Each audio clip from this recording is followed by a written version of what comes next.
All right. Well, if nobody has any other questions, then I'll just proceed with what I have. So I kind of debated what Jason and I had planned for today was that we were going to, and I'm planning to do this, but he had spoken, if you remember the last call we did a couple of weeks ago, he talked about like the rules and things that we are supposed to do, as a real estate agent. And so what our plan was that this week we'll go through and we'll talk about the prohibited conduct. So the things that an agent is prohibited from doing. So hopefully that makes sense. So I'm going to do my screen share here with you. If I can find the right spot here. Here we go.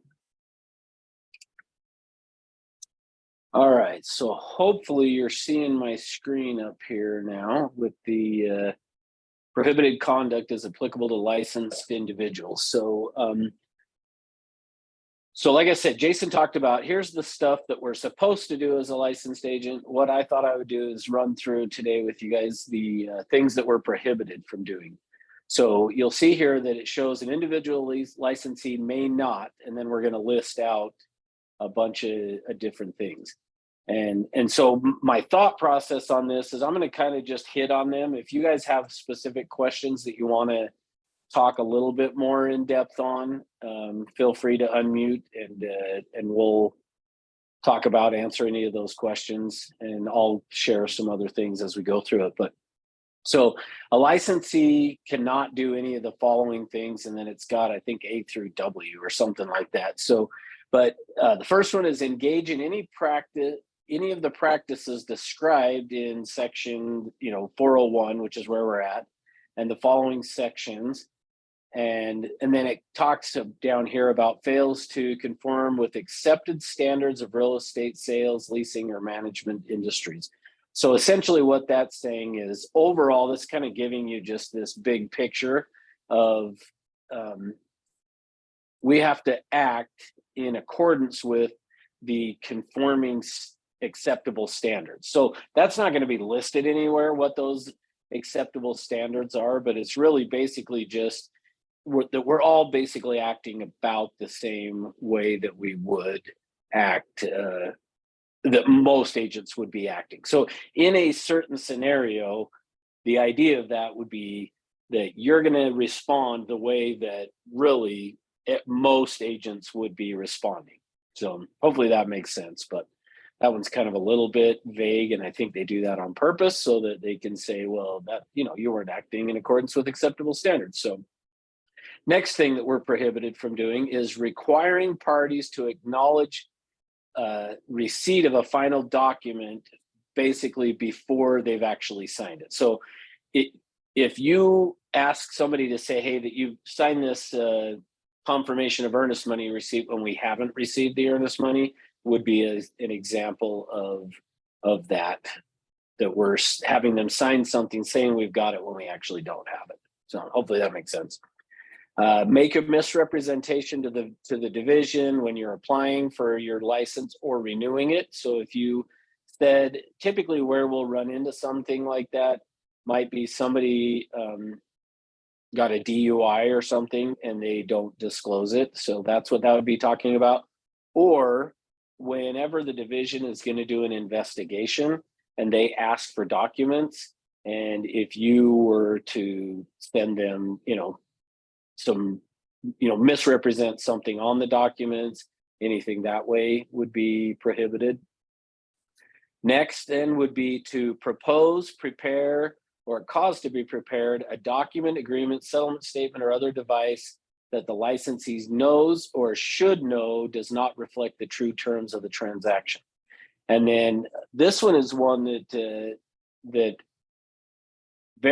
I do a Jeopardy class, and I have one question that I'm like, nobody has ever gotten this question right. And it's because I'm talking about this scenario of if somebody's preparing a document that isn't reflecting the true terms of the transaction, then this next thing here is where it says knowingly participate in a transaction in which such a false device is used. So that's really what that would be called, is a false device. Is if you're preparing a document or doing something that way that doesn't reflect the true terms, would be a false device, is what that's called. So we can't use any of those things. Let's see, we can't also participate in a transaction in which a buyer enters into an agreement that is either not disclosed to the lender, and if it were disclosed, might have a material effect on the terms or the granting of the loan. So let me explain really what that's talking about. Is essentially what that's referring to is, and where we've seen people come in across issues with this, is for a while what was happening is, and there's a little bit of misunderstanding on this, so I'll speak to it for a minute, is when you're doing your due diligence and you're going to go back and ask the seller to make some repairs, the ideal scenario is that you negotiate that either through email or a text or a phone call, whatever. So you're going to negotiate it, not necessarily on an addendum, until you come to an agreement. Once you've agreed to, okay, here's the repairs you're going to do, or here's what you're going to replace, whatever, then you're going to put that in an addendum. Well, sometimes what people would do though is they would do some of that stuff into it, but not let the lender know about the repairs at all. So hopefully that makes sense. Is it's totally fine to do all your negotiation without it being on an addendum, and then put it on an addendum of what's taking place. But where it can become an issue is if you are putting together some type of an agreement that is not disclosed to the lender. And then the idea of that is, if it were disclosed, it could have a material effect on the property. So the idea being, we don't want to put in there, well, let me give you the best example I have. My very first transaction or listing transaction that I did was a neighbor of mine. I listed their house, and the buyers came in and they gave us a list of items they wanted repaired. And there were 72 items on this list of things they wanted repaired.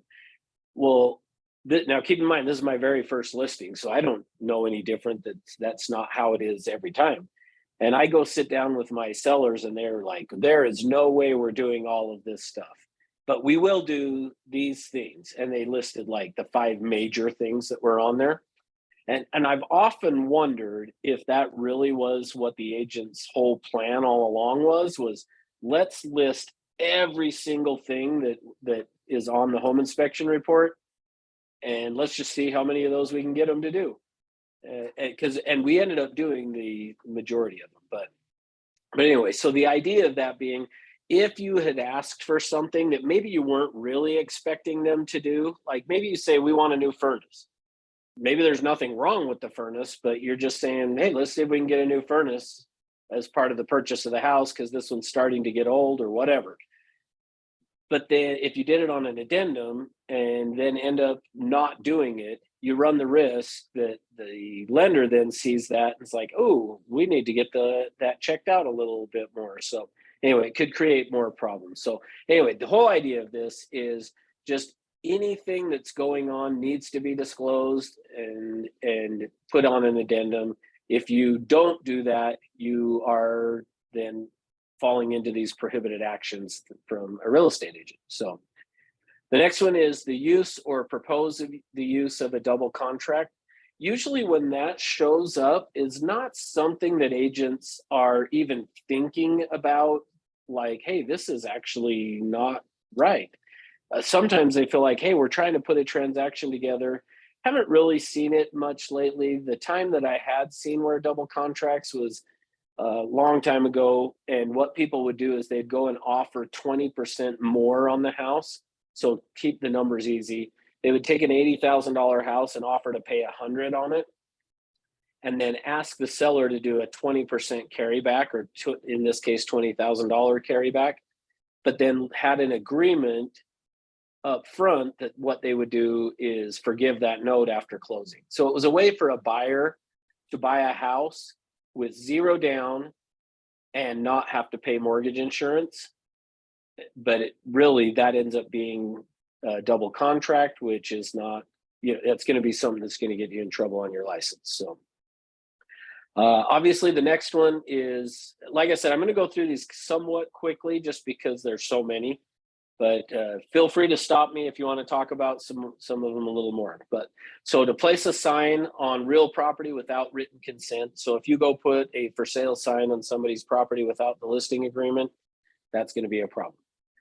Taking a net listing. I don't think I've ever seen anybody actually do that here at Everest, or really anywhere in my career that I've seen anybody do a net listing.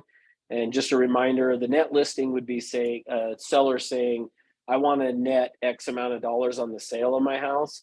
And anything you get above that, you could keep as a commission. We can't do that. That's a net listing. So let's see, next. Sell listed properties other than through the listing broker. So if you tried to sell a property other than through your broker, would be a problem. So, and I'm assuming that's meaning like if you tried to do it through another broker while you're licensed with us. So I don't think it's saying you couldn't go do a for sale by owner on your own house. I think what that's referring to is sometimes somebody might be thinking of switching brokerages and go and get a listing agreement signed with the new broker when they're not with that broker, is I think really what that's more referring to. So next, subject a principal to paying a double commission without the principal's informed consent. Again, something that I haven't really seen take place too much, but really that would be if you were trying to get somebody to pay you a commission, like on your buyer broker, the 3%, and you already got the 3% from the seller or something, that could be an issue. The other place where you can kind of see that become an issue would be if somebody's already paid a commission and you're trying to get them to pay you as well. Like I say, it's not something that we really see. So I don't know that you need to worry too much about that. So enter or attempt to enter into a concurrent agency relationship when the licensee knows or should know that the principal has an existing agency agreement with another licensee. So this one is an ethics violation, but then it's also a prohibited action from within the division, is to try to get somebody to sign either a new listing or a buyer broker when you know or should know that they already have an agreement signed. All right, fun stuff, right? Next is pay a finder's fee or give any valuable consideration to an unlicensed person or entity for referring a prospect, except for what we are allowed to do, which is we can give a gift valued at $250 or less to an individual in appreciation for an unsolicited referral. So that's the key words there, is unsolicited referral.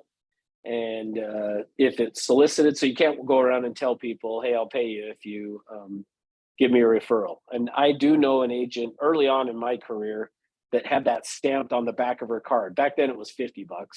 And she would put, we'll pay you $50 for every referral that you give to me. Can't do that, okay? Then it talks about property management. It's kind of the same concept. Next, accept a referral fee from a lender, a mortgage broker, act as a real estate. Oh, sorry, I kept going there and I didn't need to. So you cannot receive a referral fee from a lender or a mortgage banker for sending them a transaction unless you are licensed. So if you're a licensed loan officer, then you could get something like that, but they can't pay you for giving them a referral. So hopefully that makes sense. All right, next, act as a real estate agent or a broker in the same transaction in which the licensee also acts as a mortgage loan officer, director, lending manager, principal lending manager, appraiser. So if you are licensed as a loan officer, what this is saying is you can't be the agent and the loan officer at the same time. Now, the interesting thing with that, though, is that some of that has changed on the Freddie Mac side. I think it's Freddie Mac, maybe HUD. No, I think it's Freddie Mac. That has changed to where you could actually be the loan officer and the agent at the same time. So keep in mind, even though that is true, until or unless this changes here, that can't happen.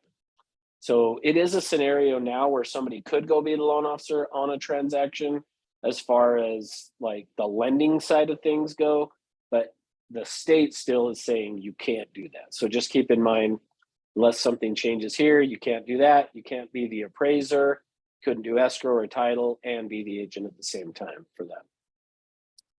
All right, let's see. Next, you cannot act or attempt to act as a limited agent in any transaction in which you are the principal in the transaction, or that you have an interest basically in the property in any manner. So that one I think we talk about quite a bit, but just a reminder that you cannot act as a limited agent in a transaction that you are also the principal or have an ownership interest in the property or will be getting an ownership interest in the property. So one other thing to point out on that though, actually real quick, and I know a couple of people heard me talk about this morning, so I won't go too deep into it, but just as a reminder, our code of ethics does say you have to disclose if you're related to someone. The division doesn't have anything in here about that, but our code of ethics says you have to disclose if you're related to the buyer of a property, but our code of ethics does not say you have to do that if you're representing the seller. So I still think it's a good idea to do it, and it's not going to hurt to disclose that, but just know that you actually do not have to disclose on the seller side if you're related, but you are required by our code of ethics on the buy side. So anyway, but again, you cannot be a limited agent in a transaction that you're also the owner of the property. Okay. Let's see. Next one is make a counter offer by striking out, whiting out, substituting new language, or otherwise altering the REPC basically, or any the REPC, or the language has been inserted to complete the blank. So basically what this is saying is you can't go through and white stuff out, which this used to happen a lot. Thankfully, we don't see it much anymore. It used to be people would just go cross stuff out and write in there whatever they wanted. They would white stuff out on an addendum. That was very common, is somebody would send an addendum over, an agent didn't like it, they would just white it out and change it and then have somebody initial it or whatever. So that's another prohibited item, that you cannot do that. And same thing, that's where it's saying language that's been inserted to complete the blanks of their real estate purchase contract. So you can't even mess with any of those either. So anyway, just remember, it's always better to do it on a separate addendum. All right, next is it is prohibited to advertise or offer to sell or lease a property without the written consent of the owner of the property, and if the property is currently listed, the listing broker. So keep in mind, a lot of times people want to share a listing or something on social media, want to go out and knock on doors to talk about a property or something like that, that we cannot advertise their property for sale without the consent of the owner and the listing broker. So just keep that in mind. That's another one of those Jeopardy questions that we have that a lot of times people don't know the answer to. All right, next, advertise or offer to sell or lease property at a lower price than that listed without the consent of the seller or the lessor, which hopefully that's obvious and makes sense. So don't go making changes, especially probably where this would apply is, make sure you're getting stuff in writing from a seller if they're saying go ahead and adjust a price. We used to have it to where only the office could go in and make adjustments on the MLS. You now have that access, but keep in mind that if you are making an adjustment to the price without the written consent of the seller, that could be an issue, obviously. Okay. All right, next, we're getting close here. Represent on any form or contract that the individual is holding client funds without actually receiving them. So we already talked about that somewhat too on the signing the confirmation of earnest money receipt. If you don't have it. So not saying you have funds if you actually don't have them. Yep. And then T, when acting as a limited agent, disclose any information given to the agent by either principal that would likely weaken the party's bargaining position if it were known, unless the licensee has permission from the principal to disclose the information. So again, just don't disclose something in a limited agency scenario without the permission of your client to do that. And even if, like, I would make sure you're getting that in writing from them just so that you have proof. So, all right, next, disclose or make any use of a short sale demand letter outside of the purchase transaction for which it was issued, which again, like right now, not going to say a whole lot. We don't really have much going on with short sales anyway, but basically just if you're getting involved in a short sale, make sure that you're going to come and talk to me, get me involved in it, unless you've participated in them before. And then V is in a short sale, have the seller sign a document allowing the licensee to lien the property. So sometimes what people were doing is putting a lien on the property as a way to gather more commissions out of it. So that's why they've added this here, is you'd go do a short sale on a property and get the bank to agree to, taking a bigger loss, but then having some extra funds coming in to the agent or even somebody else. So, all right, next, charge any fee that represents the difference between the total commission authorized by a seller and the actual amount of the buyer's closing costs. So you can't go throwing in other fees that are the difference there between the concessions authorized by the seller and the amount of the closing costs. So again, that same kind of a concept there is, if for whatever reason the buyer is not able to use all of the buyer paid closing costs for the seller, that you can't go create some weird fees and stuff as a way to get that money, is what it's saying. So, and then in a short sale, the sales price approved by the lender and the total amount required to clear the encumbrances on the title and close the transaction. So again, same concept I was saying before, they're double catching that, just making sure that you as an agent aren't trying to throw in these extra fees in order to make a little bit more money, and it's then obviously hurting the lender. So, and then the last piece of this says the division may not bring an action for enforcement or of either subsection 1G or subsection 1Q after the expiration of 4 years. So let's look at those, because I think I don't know why this is in there. I think it's a little funny, but so what this is saying is they can't bring an action against you for violating 1G or 1Q after 4 years. So 1G is putting a sign on property without permission of the owner, and 1Q, somewhat related, is advertise or offer to sell or lease property without the written consent of the owners in the property. So I guess if you do that or have done it, you're only in trouble for 4 years. 4 years past, you're going to be fine. I don't know. I think that's kind of funny. I don't know why they put a time frame on that one, but so anyway. All right. I know not the most exciting topic to share with you. Any questions that you have on any of that? Thoughts? I probably put you all to sleep. I should have made you turn your cameras on so that I taught today, and some of you were on for Morning Ascent, and I know Aubrey was there, and I said, watch their faces to see if they're engaged. So Aubrey, I can't watch anybody's face, so I have no idea if you guys are even still listening. We're here. All right. Tammy gave me a thumbs up. Awesome. All right. Thanks, Aubrey.